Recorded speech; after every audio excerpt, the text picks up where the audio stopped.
everyone, what's up? Welcome back to my channel. So today I am bringing you guys 10 do's and don'ts for curly hair. After being on YouTube for so long and doing so many curly hair videos, I figured it was time to give you guys a really basic and easy do and don't list of what to do with your curly hair. So some of these do's and don'ts are gonna feel like no-brainers for all of you veterans out there, but this is definitely going to be a full compiled list, kind of like, I don't even want to call it a starter kit for taking care of your natural curls, but it's definitely a fully well-rounded look at what to do and what not to do when it comes to your curls. You guys know I love to talk, so I'm gonna go ahead and jump right into the first do and don't. The first don't is don't pile your hair on top of your head when you are shampooing. That is the worst thing you want to do because that will just cause friction on your already frizz-prone hair. So what you want to do is massage your shampoo into your scalp gently and then work your way down the rest of your hair.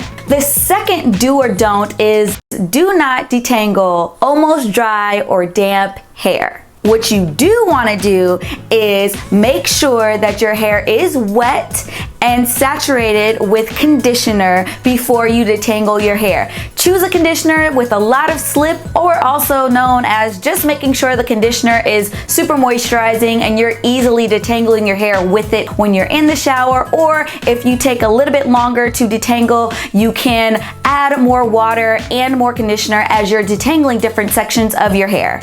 The next don't is gonna be don't apply products without intention. I know it's easy to just pick up a bunch of things you have in your cabinet and use a little bit of this and use a little bit of that and cocktail all your products, but if you want to figure out what really works for your hair, figure out a regimen that your hair really likes and stick with it. So a lot of people use the lock method, and that lock method works great for me, but I know that if I want different types of results, I may skip oil if I want a fluffier look because sometimes oil weighs my hair down, but I know that I can stick with that 3-product combo because it does really well with my hair. If you try out the lock combo and figure out that, oh, maybe I don't like my oil second, I like my oil first, then cream, then my gel or mousse or whatever I'm using to actually hold my hair and hold that style, then start utilizing that. So that way you don't go to the store just randomly buying things, because it is really easy to be product junkies. But if you know kind of the rhythm and the foundation that your hair really likes, then you're smarter about the purchases that you make and you're making more intentional hair decisions. Along with intention, the next don't is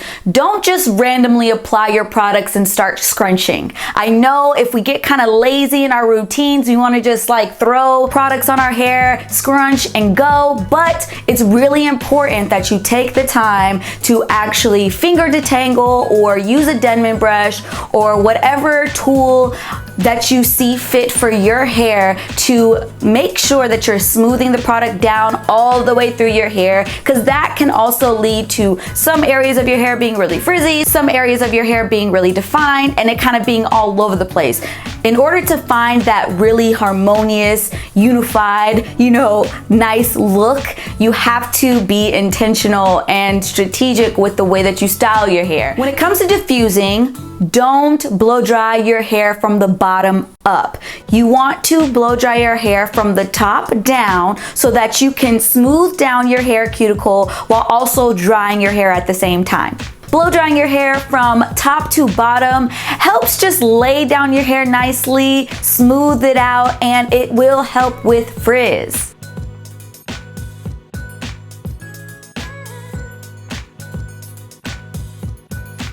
The next do and don't is don't just buy products because it says no parabens, no sulfate, no silicone. Do look at the products that you're picking up and see what kind of ingredients are needed for that type of product. So for example, if you have a leave-in conditioner and it's moisturizing and it does all these things and then it says sulfate free, think, okay, sulfate shouldn't even be on this bottle because there would never be sulfate in a leave-in conditioner because sulfate is a cleanser. It's a cleansing agent used in shampoos and other cleansing products. So you would never have sulfate in a leave-in conditioner, but you will see that sometimes on some products because silicone, parabens, sulfate are all really great buzzwords for us natural hair curly girls. So yes, the brands know that we pay attention to that stuff, but we have to know why silicone may be found in a straightening serum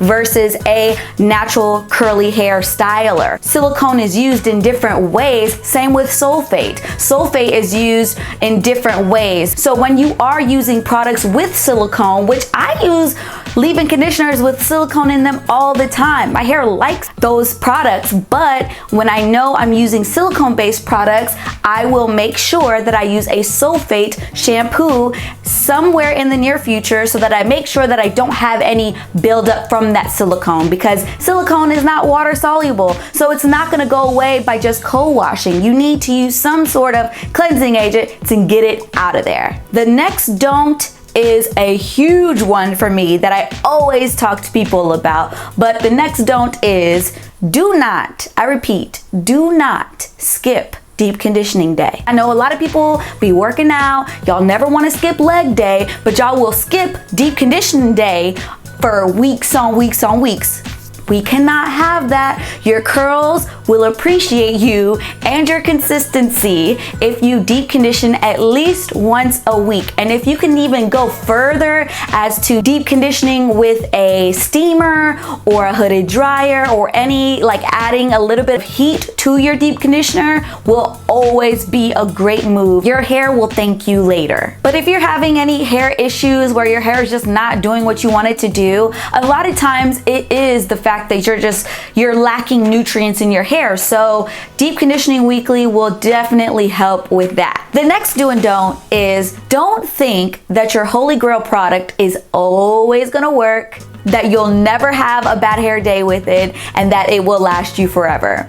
Don't believe that, okay? Do realize that even if you do everything right, even if you took extra time and did everything correctly, your hair still didn't come out right that day, and you don't know why. You used the same products, you know, you did the same techniques, but your hair just does not look the same. And that could be a number of things coming into play, because there's more to your hair and how it's styled than just the products you use and how you dry it. It could be a number of things. It could be just that time of the year you might be shedding a bit more, so your hair really is feeling thinner than usual, or you may be in a different climate where the dew point went up or down and it's out of the norm for what you're usually used to. So you've got to adjust your products based on your atmosphere as well. So if it's more humid outside, if it's more dry or warm or cold, your hair product should reflect those differences and those changes. Now, it may sneak up on you that one day when it's like, oh, these products are not looking the same or not working the same, but it may be just the weather or something with the water that you're using. If you move to another state, some places water is more harsh than other places. A lot of those types of things can affect your hair and how it comes out after you've styled it. So don't feel so married to products that you use. Always be open, always, you know, give yourself a little break. Don't be too, you know, stringent on yourself or freak out if your hair doesn't come out perfectly, because that is the beauty of curly hair, is that you can literally style it and let it be free, and that it's just beautiful on its own. The next do and don't is don't hate frizz, okay? Do embrace the frizz. Now, I know you guys are gonna be like, what? Don't hate frizz? What does that even mean? Like, you don't want frizzy curls, right?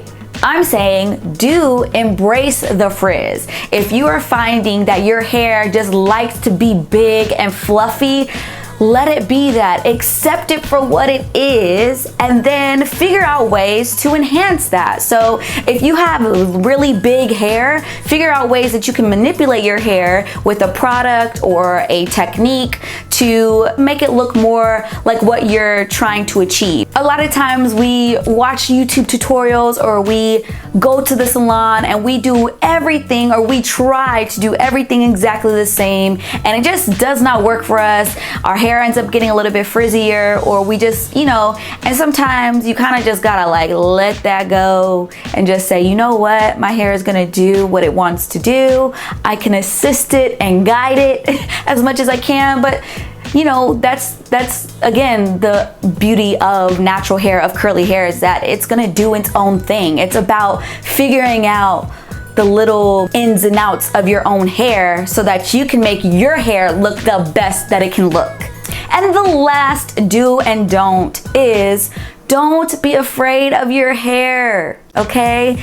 Do embrace it. Try new things. Try different styles. Get creative. Your hair is supposed to be fun. It's not supposed to be something that drags you down, that you stress out about. That was a huge reason why I even started wearing my hair naturally curly, was because I was tired of always worrying about my hair being silky bone straight when it did not want to do that naturally. It wanted to curl up, it wanted to go out, it wanted to be big, and I just got tired of fighting it. I was just like, you know what, I'm just gonna let you be you, hair, okay? I'm just gonna let you do your thing.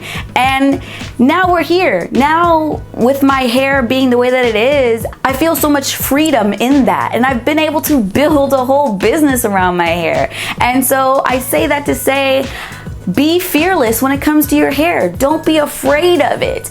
If you do straighten your hair, you don't do it all the time, and you make sure that you're using quality hair products, quality tools, and if you're not doing it yourself, you're going to a stylist who is very versed and very capable of straightening your hair without making it break off, without making it get super heat damaged, because at that point, what is the point of trying to be natural or trying to wear your curls? So just make sure that when it comes down to it and you want to try out different styles, just make sure you're doing it in a healthy way, and that's it. All in all, don't be afraid of your hair. Embrace your curls, embrace the frizz, embrace the freedom of having curly hair. And yeah, I hope you guys enjoyed this video. Don't forget to like and subscribe, and until next time, I will see you guys in my next video. Bye.